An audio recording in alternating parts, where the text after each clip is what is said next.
En África existe el lago Natron, donde el agua tiene tantos minerales que puede conservar animales muertos como si fueran estatuas.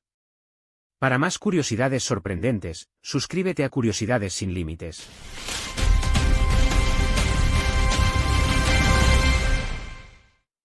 En África existe el lago Natron, donde el agua tiene tantos minerales que puede conservar animales muertos como si fueran estatuas. Para más curiosidades sorprendentes, suscríbete a Curiosidades sin Límites.